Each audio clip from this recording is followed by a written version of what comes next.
여러분 설 명절에 음식 많이 드셨습니까? 예, 먹을 때는 좋은데 준비하는 일 보통이 아니죠. 네, 엊그제 어느 권사님께서 저에게 남편께서 전을 부치시는 모습을 사진으로 찍어가지고 보내주셨습니다. 그래서 저는 저한테 그 전을 보내주신다는 뜻인가? 그래서 봤더니 그게 아니라 결혼 40년 만에 처음으로 남편이 이렇게 전을 부쳐줬다. 이런 내용이었습니다. 몇 해 전부터 명절이 되면 우리 며느님 되시는 분들이 손에 기부스를 하는 그런 일들이 조금 생기고 있다, 이런 말을 들은 적이 있어요. 우리 믿음의 형제 자매들은 이렇게 어렵게 수고하는 그 모든 일에 더욱 앞장서서 사랑의 본을 보이고 실천을 먼저 해야 될 줄로 믿습니다. 저는 우리 성도들은 다 잘하실 것 같아요. 우리 토요일 명절이 시작되는 날인데도 오늘 권사님 나오셔서 교회 화장실 청소하고 계시더라고요. 얼마나 우리 교인들이 잘 훈련되어 가고 있는가, 얼마나 더 성숙해져 가고 있는가, 아주 기대가 있고 기쁨이 있습니다. 오늘 본문은요, 고린도 교회에서 일어난 우상의 제물을 먹는 문제에 대해서 교훈하고 있지요. 이 말씀을 설 명절을 보내는 우리가 귀담아 듣고 적용해야 하리라고 봅니다. 추석이나 설 명절이 되면 우리 많은 한국 가정이 제사를 지냅니다. 이 제사 문제로 어려움을 당하는 사람들이 있는데 바로 예수 믿는 우리들이죠. 이 제사를 드리는 집안이 있을 때 이거 어떻게 해야 되는가, 이게 참 고민스럽기도 하고, 내가 분위기를 망치는 것은 아닌가, 본인은 아닌데 나 때문에 다들 불편해하는 건 아닌가, 이런 생각 때문에 좀 이렇게 긴장도 되고 마음이 편치 않을 때도 물론 있습니다. 사실 믿음이 굳건한 그리스도인이라고 그러면 이 문제에 대해서 그렇게 고민하지 않죠. 크게 갈등이나 어려움을 겪지 않습니다. 근데 믿지 않는 가족들은 이 무지와 완고함으로 인해서, 또는 제사에 대한 그리스도인들조차도 올바르게 인식하지 못하는 것으로 인해서 적지 않은 곤란을 당하는 그런 경우도 봅니다. 그러므로 우리가 제사에 대해서 이 성경적 개념을 좀 잘 알려드려야 되겠다. 또 그에 따라서 우리가 바르게 행동하는 일이 참 중요하겠다는 생각을 해서 오늘 이 아침에 이 말씀을 함께 나누려고 합니다. 먼저 알아야 될 것이 있는데, 제사는 산자를 기념하는 것이 아니죠. 죽은 분, 돌아가신 분, 그를 기념하는 것이 제사입니다. 여러분, 우리에게 산자가 더 중요합니까? 아니면 죽은 자가 더 중요합니까? 말할 것도 없이 살아있는 분이 더 중요하죠. 그러나 제사 제도는 분명히 우리 죽은 조상을 위한 것이니 죽은 자를 더 중요하게 여기는 것이다, 이렇게 말할 수밖에 없죠. 그 때문에 제사 때가 되면 살아계셨을 때 부모님에게는 해드리지도 않던 각종 음식들, 좋은 음식들, 이런 것들을 준비해서 제사상에 올리게 되죠. 유교적인 관점으로 아무리 제사가 이 효도의 한 본이 된다고 해도 돌아가신 뒤에 제사 한번 지내는 것보다 제사상 차릴 돈으로 살아계신 부모님께 보약 한 첩 더 지어드리는 것이 어떤가, 이런 질문을 제기하게 돼요. 살아계신 부모님은 나를 항상 걱정해 주시죠. 믿음의 부모님 같으면 늘 기도해 주시지 않습니까? 매일 생각해 주고 어떻게 해서든지 도와주려고 하는 거잖아요. 그러나 죽은 부모님은 그렇게 할 수 없어요. 묘자리를 잘 써야, 조상이 잘 드시고 가야 후손이 복을 받는다? 아니요, 그런 일 없습니다. 성경은요, 살아있는 부모를 공경하라 누누이 강조하고 있지만 죽은 부모에 대해서는 언급하지 않는다는 사실, 우리가 기억을 해야 합니다. 조상에게 제사를 지내는 우리나라의 전통은요, 중국으로부터 왔어요. 원래 중국에서도 왕실을 위해서, 왕족을 위해서 이 제사를 드렸던 겁니다. 그런데 이 고대 중국에서 죽은 왕들을 기념하기 위해 제사를 드리다가 이제 춘추 전국 시대를 지나면서 또 유교의 영향을 받으면서 모든 인간은 조상들로부터 비롯되지 않았냐, 그래 조상을 숭배해야 되겠다, 이런 사상이 이제 보편화되기 시작했죠. 주후 1200년경에 중국 송나라 시대 때 주자라는 사람이 이 제사 의식을 체계화했다 그래요. 그리고 이것을 더 집대성한 것이 바로 우리가 아는 성리학입니다. 소수서원이라고 최초의 유교를 가르치던 사립학교가 있어요. 우리 정몽준도 여기서 공부를 하셨다고 그러죠. 자료들을 좀 이렇게 듣고 보게 되었는데, 우리나라는 이 성리학이 고려 말렵부터 들어왔어요. 그래서 주자가래라는 책을 통해서 조상 숭배 사상이 퍼져가게 되었고, 또 이어서 이성계가 조선을 세울 때 성리학을 바탕으로 통치의 기반을 삼습니다. 고려시대 때 이 불교가 하도 나라를 부패하게 만드니까 에이 이거 아니다. 그리고 유교를 통치의 이념으로 받아들이게 되었잖아요. 그러면서부터 조상 숭배를 잘 해야 된다. 이렇게 효를 강조하게 되었던 겁니다. 삼국시대나 고려시대 종교는 불교였기 때문에 제사를 드리지 않았어요. 우리나라는 지금 불교에서도 제사를 드리지만 원래 이 정통 불교 국가들은 제사 이런 거 없습니다.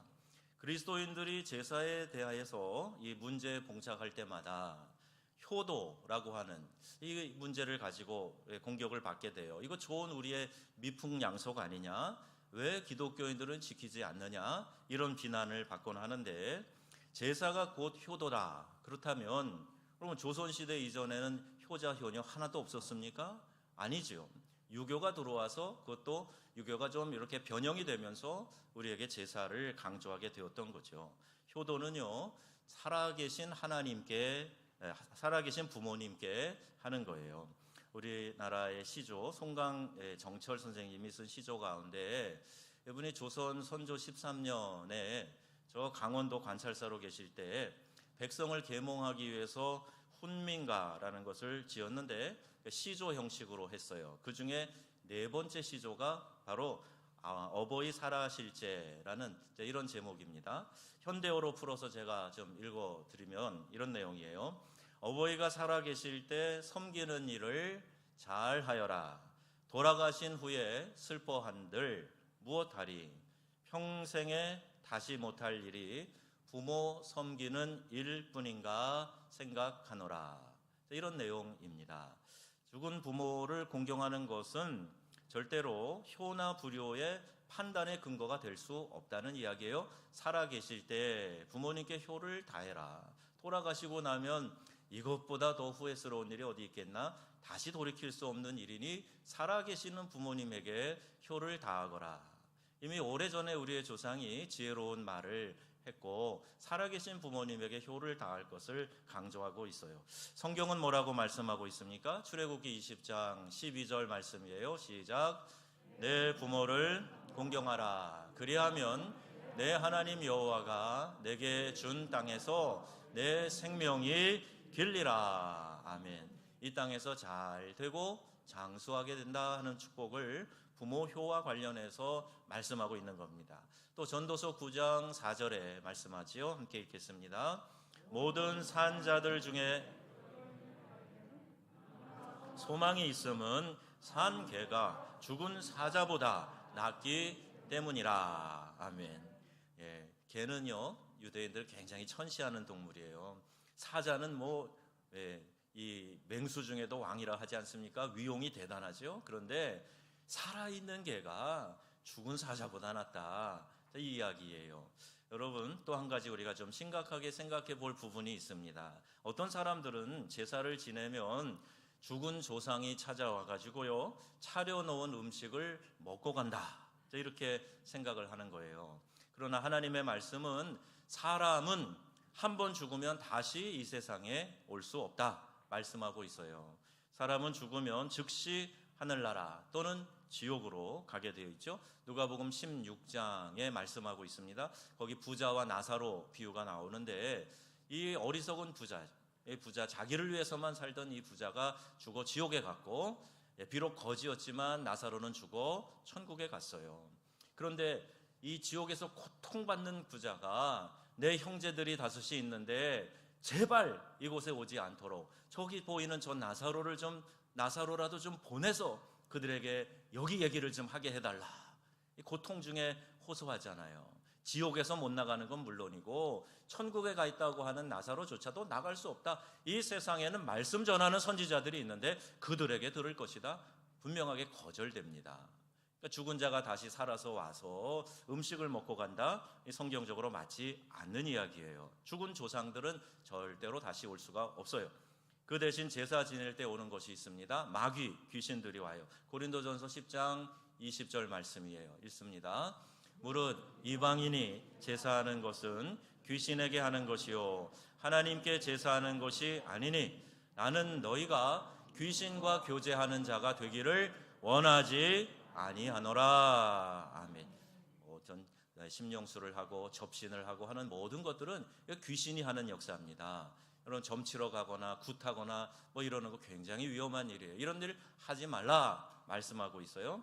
이 말씀에 따르면 제사를 지낼 때 조상들이 오는 것이 아니라 사람들을 죄짓게 만들고 병을 주고 살인하게 만들고 도둑질하게 만들고 음란하게 만드는 마귀가 온다. 이렇게 성경에 말씀하죠. 따라서 제사를 자주 지내는 사람들은 마귀와 교제하는 것이기 때문에 그 결과는 점차로 마귀의 특성 이런 거죠. 남을 참소하게 되고 또 대적하게 되고 약해지고 거짓말하게 되고 그리고 병이 생기기도 합니다. 그러므로 그리스도인들은 절대로 제사 지내면 안 됩니다. 이것은 마귀와 교제하는 것이 되기 때문이에요. 자, 그러면 어떻게 할까? 성도들은 제사를 지내는 대신에 우리 추도 예배라고 하죠. 예배를 드립니다. 저는요, 외가와 친가 모두 저희 아버지 어머니가 처음 예수 믿는 일대였어요.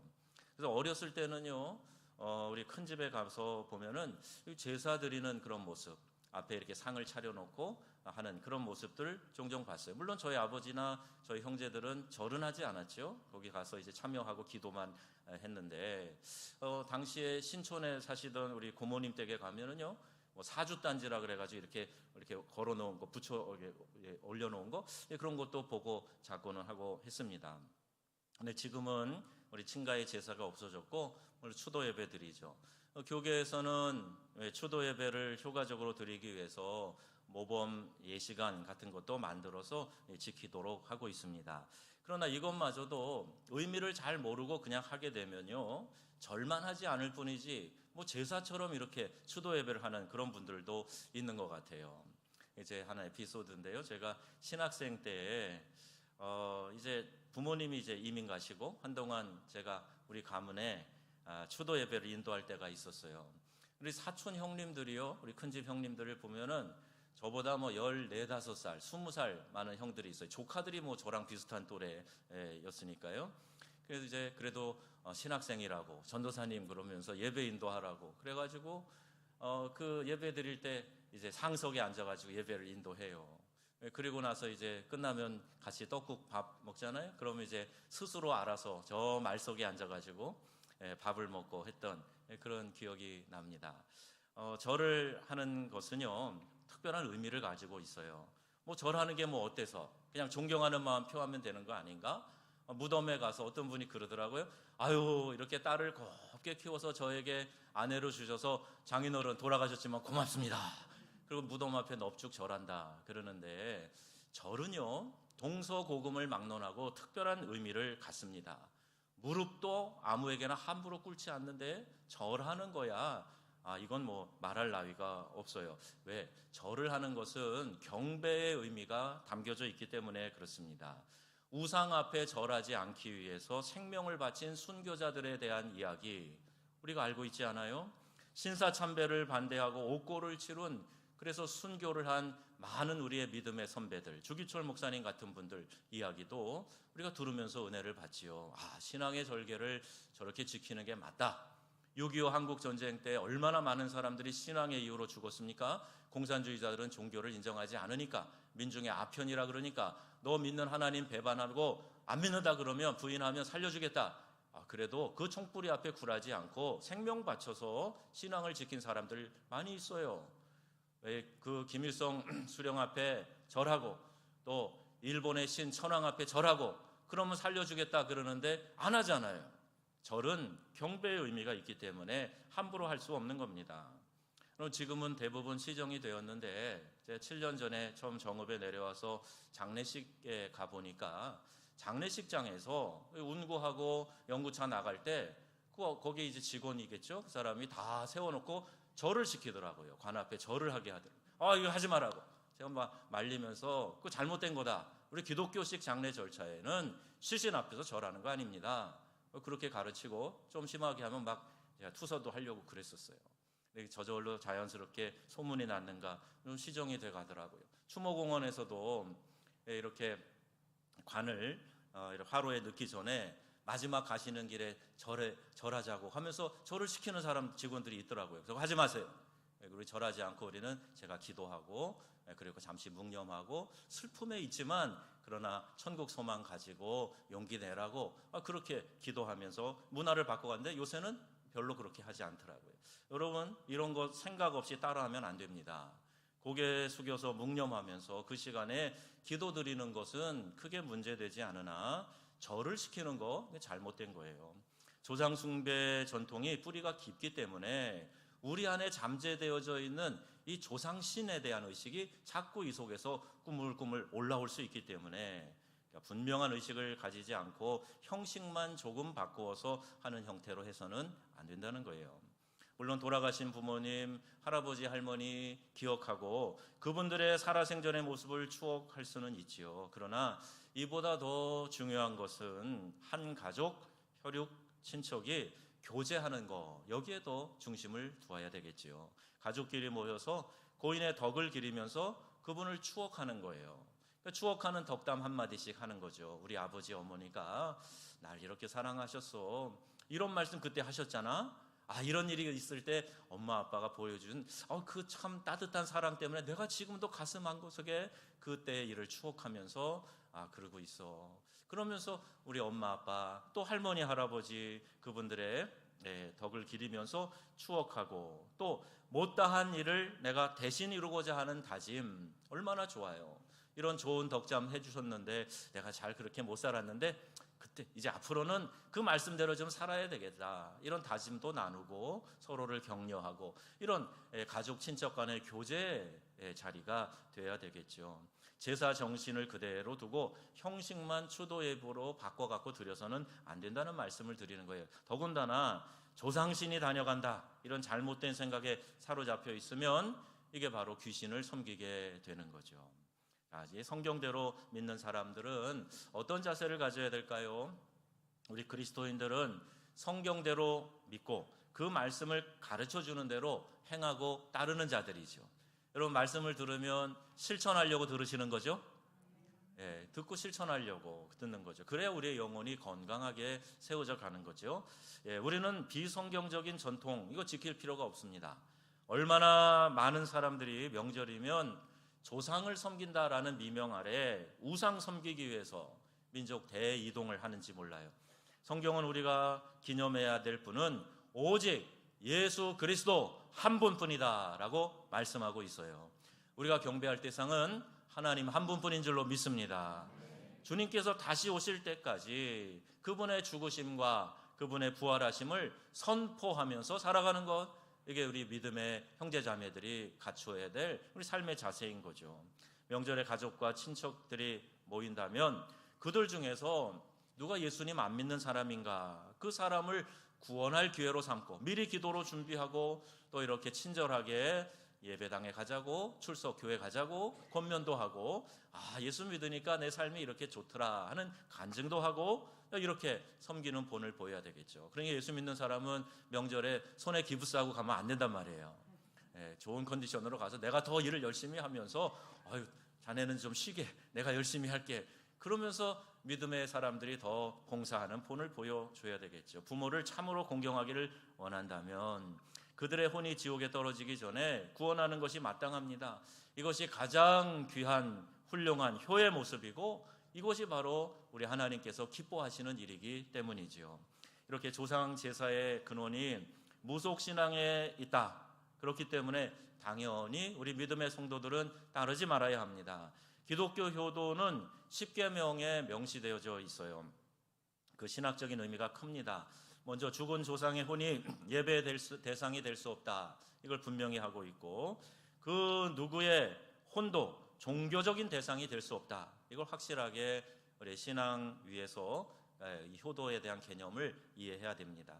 오직 하나님만 섬기는 것이 성경적인 효의 개념이라고 말할 수 있어요. 하나님을 섬기는 그 마음을 가지고 하나님이 주신 명령에 따라서 부모에게 효를 다하는 거예요. 부모를 공경하라 했으니 부모를 잘 공경하고 봉양하는 것, 이것이 기독교적인 효의 정신인 거죠.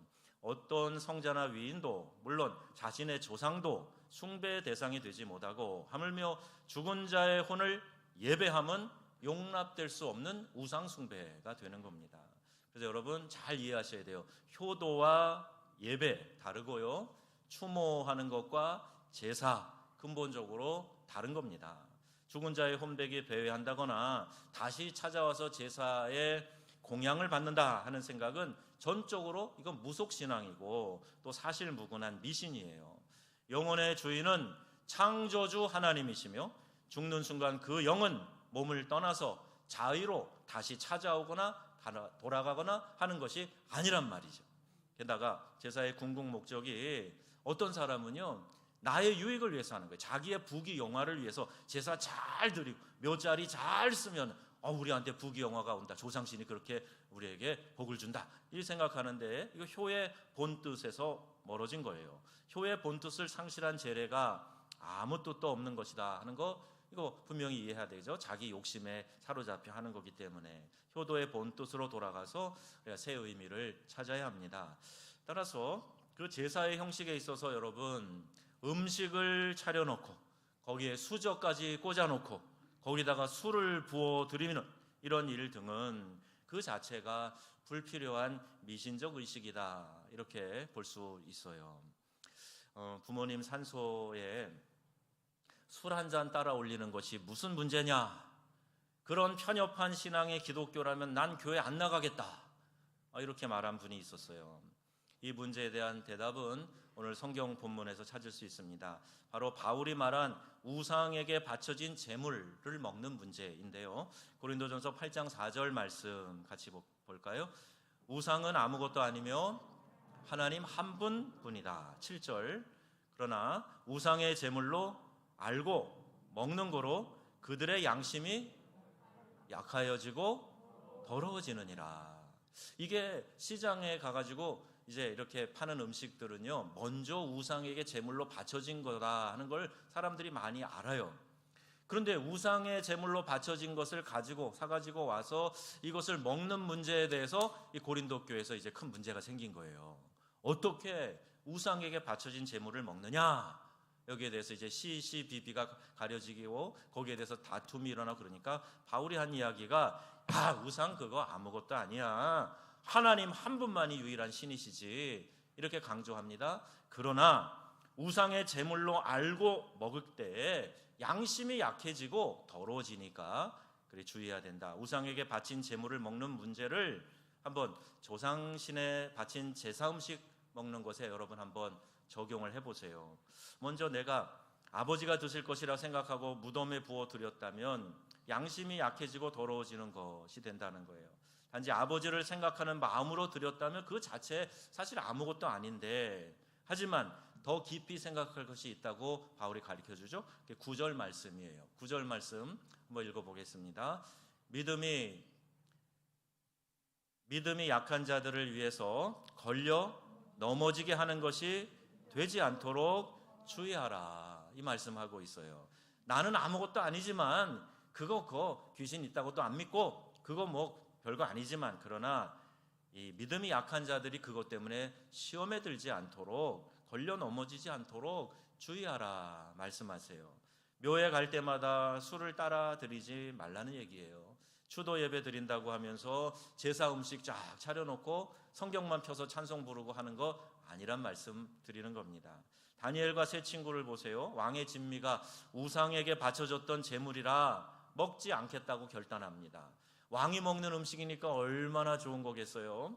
그런데도 우상에게 드려진 제물이라 안 먹겠습니다. 죽음을 각오한 단호한 결단이었어요. 그런데 하나님이 그 뜻을 귀하게 여기셨죠. 다니엘 1장 8절 말씀 한번 보겠습니다. 다니엘은 뜻을 정하여 왕의 진미와 그의 마시는 포도주로 자기를 더럽히지 아니하리라 하고 자기를 더럽히지 않게 하기를 환관장에게 구하니. 9절도요. 하나님이 다니엘로 환관장에게 은혜와 긍휼을 얻게 하신지라. 아멘. 왕의 진미, 이거를 우상에게 바쳐진 제물이기 때문에 안 먹겠습니다. 그리고 그냥 채식만 하게 된 거예요. 왕의 진미를 먹고 고기를 먹고 포도주 마시고 그러면 어휴 얼마나 좋은 음식 먹었어요. 그리고 더 몸이 건강하고 힘이 나고 좋을 텐데 안 먹겠습니다. 그렇게 부탁하면서 먹지 않을 수 있도록 도와주세요. 그랬는데 하나님이 다니엘에게 또 은혜와 긍휼을 얻게 하셨다 말씀하고 있죠. 다니엘과 그 세 친구가 채식만 했는데도 이 몸이 파리해지지 않고 얼굴이 이렇게 초췌해지지 않고 더 건강한 그런 모습으로 건강을 지킬 수 있게 해주셨다는 얘기예요. 조상에 대한 효도가 미신적으로 표현될 때 효도의 뜻까지 변질되어 버리고 끝내는 그 의식만 고집스럽게 되풀이되고 그 타성과 헐의의식의 노예가 되어버립니다. 아마 지금은 그 정도까지 하는 분 없을 것 같아요. 그런데 제사를 드리는 이렇게 집안들을 보면요, 정말 자기들은 먹을 거 입을 거 없어도 막 빚을 내가지고 제사 음식 사가지고 상다리 휘어지게 제사상 차리고 이러면서 고통받는 가정들 얼마나 많았습니까? 이거 다 헐의의식에 불과하다는 거예요. 그 제례를 비무속화해야 하고 성경적 효의 개념으로 돌아가서 주 안에서 부모를 공경하는 신앙적인 효도, 이것이 시행되어야 한다는 것입니다. 성경에는요, 아벨의 제사를 시작으로 아브라함과 이삭과 야곱 등 믿음의 조상들이 모두 하나님께 제사를 드렸어요. 여기서 분명히 해야 될 것이 있습니다. 조상에게 제사한 것이 아니고요, 하나님께 제사를 드렸다는 거예요. 그것도 살아계신 하나님께 제사를 드린 거예요. 이것은 하나님과의 거룩한 만남을 뜻하는 것이고 오늘날로 말하면 예배를 말하고 있는 겁니다. 여러분, 이 명절에 해야 될 일도 많고 바쁘고 분주하지만 여러분 교회 나오신 거 정말 잘하셨어요. 예배 드리는 것보다 더 소중한 일이 없기 때문입니다.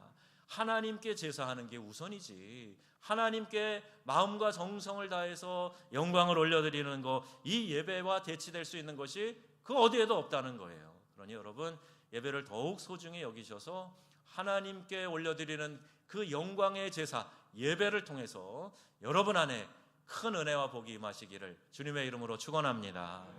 성경의 제사는 마음과 뜻을 우리가 회개와 함께 하나님께 드리는 예식이었어요. 하나님을 만나는 예배가 곧 제사로 나타난 겁니다. 여기 중요한 것은 하나님께서 원하시는 제사에는요, 회개, 겸손, 의와 화해, 거룩함, 이와 같은 것들이 그 예배 안에 들어있는 거예요. 긍휼과 사랑이 우선되는 제사가 되어야 된다는 말씀을 드리고 있는 겁니다. 모여서 예배 드릴 때는 그냥 은혜로운 신자 같은데 이제 가족 친척 만났을 때는 막 사납기가, 거칠기가 그지없다면 꾀를 부리고 말만 잘하지 팔 걷어붙이고 일하는 것에는 그냥 잔꾀만 들어가지고 그렇게 피하고 있다면 그거 기독자의 좋은 본이 아니라는 거예요. 아까 말씀드린 대로 내가 먼저 수고하면서 땀 흘리면서 열심히 봉사하면서 다른 사람들이 막 미안해할 때 그때 아유 고모는, 아유 이모는, 아유 얼마나 삼촌은 이렇게 마음이 좋은지 몰라 막 그럴 때 야 예수 믿어봐, 그런 마음이 저절로 생겨. 교회 가봐라, 우리 목사님이 늘 효도하라고 말씀하는데 그 말씀 지키다 보면 자연스럽게 그렇게 형제 우애하고 효도하는 거야. 이런 이야기 한번 던져주면 그게 전도가 되지 않겠습니까? 이 구약의 제사 제도는 예수님이 십자가에서 죽으신 것, 그 희생의 죽음을 계시하고 예표하는 거예요. 십자가의 희생 안에서 하나님은 그의 자녀들을 사랑하고 그 사랑으로 서로 믿음의 교제를 나누라고 확증해주고 계시는 겁니다. 여러분, 이제 우리는 효의 의미를 그리스도 안에서 다시 발견하고요, 성경적인 의미를 살리는 효의 방법을 실천해 나가야 합니다. 무지에서 그랬던 조상 숭배, 이 제례 의식에서 좀 깨어나서 원래 이 효도의 본뜻으로, 그리고 이 성경적 효도의 바른 지표인 부모 공경과 사랑의 효, 이 풍습을 만들어 나가야 됩니다. 말로만이 아니라 여러분, 부모님에게 자주 연락하세요. 자주 연락드리세요. 저도 우리 어머니에게 아침마다 전화 드리는데요, 하루라도 전화가 늦거나 깜빡 잊고 못하면 굉장히 걱정하세요. 서운해하시고. 전화 한 통 받는 거 뭐 대단한 일 아닌 것 같지만 그러나 그걸 통해서 어르신들은 안도를 느끼고 그 자녀들에 대한 사랑을 더 이렇게 느끼게 된다는 거 아닙니까? 자주 연락도 드리고 전화로만 하지 말고 찾아도 가야죠. 오늘 이렇게 예배 나오신 우리 자녀분들은요 정말 효자 효녀인 줄로 믿습니다. 부모님 찾아온 거 아니에요? 그래서 같이 예배 드리는 거 얼마나 귀한 일이에요. 그리고 더 중요한 거 용돈 드리세요. 넉넉하게 드리세요. 용돈 드려야 됩니다. 부모님에게 이거 맛있는 거 사드세요. 필요한 데 쓰세요. 그래도 막 잘 안 쓰세요. 그런데 좀 많이 드리면서 허전하지 않게 용돈 드리는 거 여러분 하셔야 돼요. 기독교는요 가장 높은 뜻의 효도를 강조하는 종교입니다. 오히려 기독교인이 됨으로써 진정한 뜻에서 효자, 효녀 될 수 있는 거예요. 주 안에서 부모를 공경하는 일을 여러분 새롭게 결단하시고 이번 설 명절에 가족, 친척들에게 우리 주님의 사랑을 좀 전하시는 우리 믿음의 귀한 가족들 되시기를 바랍니다. 그래서 밝고 은혜로운 가정이 다 되셔서 우리 명성교회 신앙하는 모든 성도들의 가정 보면 야 그분들은 정말 부모님들에게 잘해. 효자, 효녀야. 그 교회에서 어떻게 가르치는지 성도들이 다 나가가지고 지역의 어르신들도 잘 공경하고 부모님들에게 뭐 말할 거 없이 잘하는 그런 효자, 효녀들이더라. 여러분 이게 이 시대에 얼마나 좋은 복음 전도의 메시지인지 몰라요. 우리 모두가 다 이런 분들 되셔서 하나님께 영광 올려드리는 믿음의 공동체 되기를 우리 주 예수님의 이름으로 축원합니다. 아멘.